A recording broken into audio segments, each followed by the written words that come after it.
শুভ সকাল। আজ কিন্তু বেশ ঠান্ডা, তার সঙ্গে বেশ কনকন করে হাওয়া আর একটা মিষ্টি মিষ্টি রোদ্দুর। ভালোই লাগছে। আমার মর্নিং কিন্তু 3:30টার সময়ই হয়ে গেছে।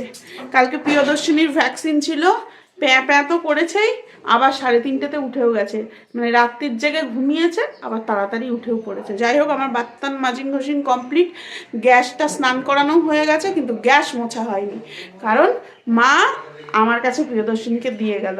কেন দিয়ে গেল দেখাচ্ছি, চলো।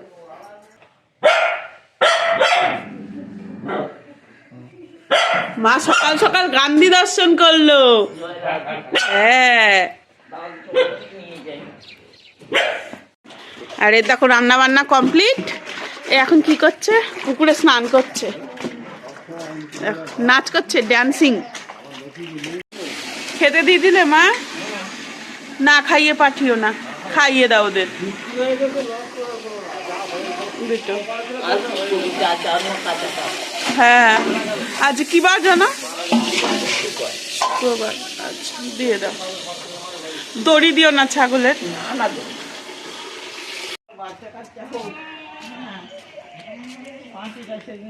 দিয়ে দিলে মাটিটা থাকবে।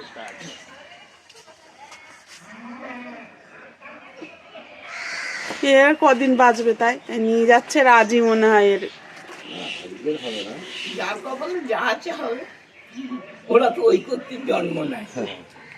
সাহেব, ও সাহেব, তুমি চুপ করে চলে যাচ্ছ? হ্যাঁ, তুমি তো একটুখানি মা ছাড়া হলে প্যাঁ ব্যাঁ করে ডাকো, আর সাহেব তুমি চুপ করে আছো। হ্যাঁ, একটা জিনিস কি জানো তো, সকাল সকাল উঠলেও কিন্তু সকাল সকাল যে কাজ হবে তার কিন্তু কোনো মানে নেই।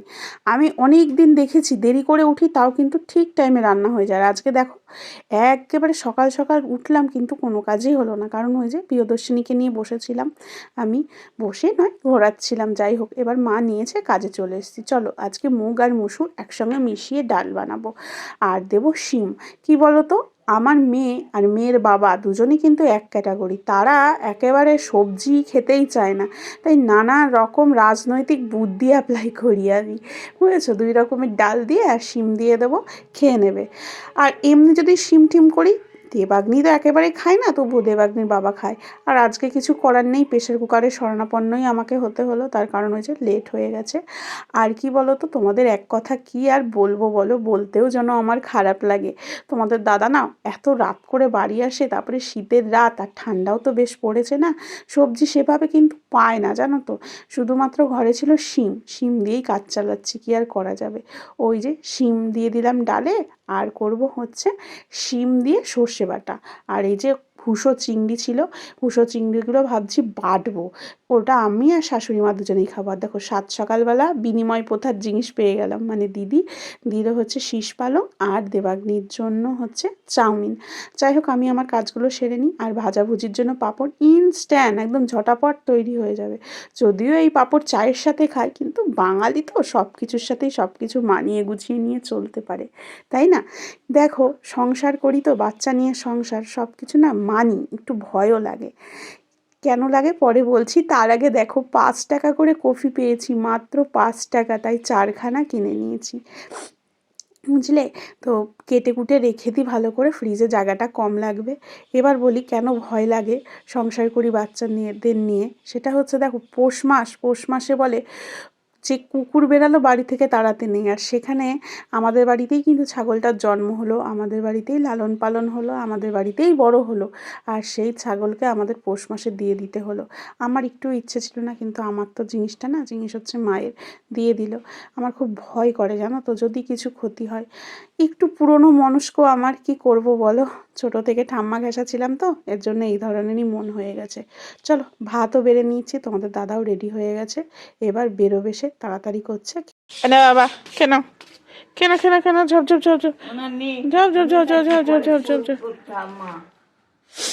করবো।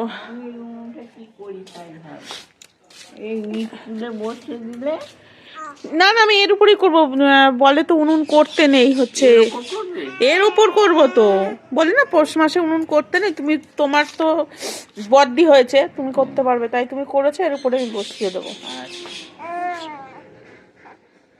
মা আমি নিচ্ছি, ঠাম্মি তোমাকে সামলাক, কাঁদে না, নিচ্ছি আমি, ঠাম্মির কাজটা আমি করে দিই, জলটা আমি দিয়ে নি গাড়িতে, দাঁড়াও।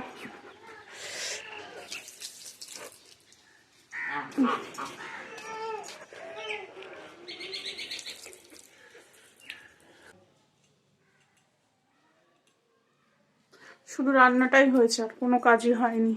দেবাগ্নি খেয়ে নিল, আমিও খেয়ে নিলাম। বাসনের এই দেখো পড়েই আছে। গ্যাসটা পরিষ্কার করে নিয়েছি, কারণ গ্যাস নোংরা থাকলে ভালো লাগে না। অনেক কষ্টে প্রিয়দর্শিনীকে ঘুম পাড়ানো হয়েছে, আর আজকে দোলনাতেই দিলাম, কারণ কিচ্ছু করার নেই, মেয়ে থাকছে না। মানে ব্যথাটা বোধ হয় ওষুধ যতক্ষণ খাচ্ছে ততক্ষণ ঠিক থাকছে, তারপরে আবার সেই যে ব্যথা সেই লেগে থাকছে। ও সোয়েটারটা রোদে দিয়ে দিলাম। আর দেখো বাসন কোসন তো মাজা হয়নি, আমার ঘরের পরিস্থিতি কী। শুধু ওর বাবাটা বিছানা তুলে দিয়ে গেছে, এটাই আমার অনেক কাজ, ঠিক করে গোছাতে পারিনি বলো। পুরুষ মানুষকে আর সব পারে, আর দেখো চারিদিকে সব ছড়ানো, পুরো নোংরা ভাগাড়ে পরিণত ঘরটা। কি আর করা যাবে, চলো তাড়াতাড়ি করে কাজ করে নিই। আর আজকের ভিডিওটা বড় করব না, অলরেডি অনেকটাই বড় হয়ে গেছে, আর আমি করতেও পারবো না শ্যুট, কারণ এখন হুড়হুড় দাবাং করে কাজ করতে হবে, একেবারে ম্যারাথন লেভেলে দৌড়ে দৌড়ে। একটা কথা বলবো, লাস্টের ভিডিও কোনো সময় আমি সামনে এসে শ্যুট করি না, যা হয় কোনো রকমে ছেড়ে দিই। একটা কথা আমি আজকে বলবো, তাই সামনে এসেছি, সেটা হচ্ছে দেখো আমি কিন্তু শখে ভিডিও করি না, ভিডিও করাটা আমার ভীষণ প্রয়োজন, কারণ আমি আমার বাবা মার একমাত্র মেয়ে, আমার বাবা মায়ের অনেকটাই বয়স হয়ে গেছে, আর আমাদের অবস্থা একেবারে নিম্নবিত্ত।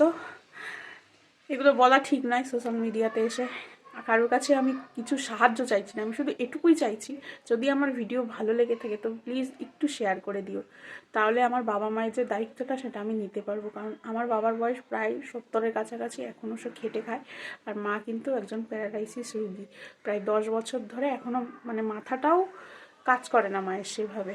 আর যেহেতু ভাই নেই, দাদা নেই, কেউ নেই, আমি একমাত্র একা, সত্যি আমার খুব কষ্ট লাগে। আমাদের দাদার উপরে কত চাপ দেবো বলো। বাবা মার দায়িত্বটা যদি আমি নিতে পারি, জীবনে এর থেকে বড় পাওয়া কিছু হবে না। তখন মনে হবে যে না, নিজের জীবনটা সত্যিই আমার সার্থক। না হলে সারা জীবন যতদিন আমি মরবো না, ততদিন পর্যন্ত একটা মনের মধ্যে একটা কষ্ট থেকে যাবে, আমার মা বাবার জন্য আমি কিছু করতে পারিনি। আর দেখো দুটো বাচ্চা রেখে তো বাইরে কাজ করতে যাওয়া আমার পক্ষে সম্ভব না। যাই হোক, অনেক আজে বাজে কথা বলে ফেললাম হয়তো, তার জন্য ক্ষমা চাইছি। আজকের ভিডিওটা এটুকুই, টাটা।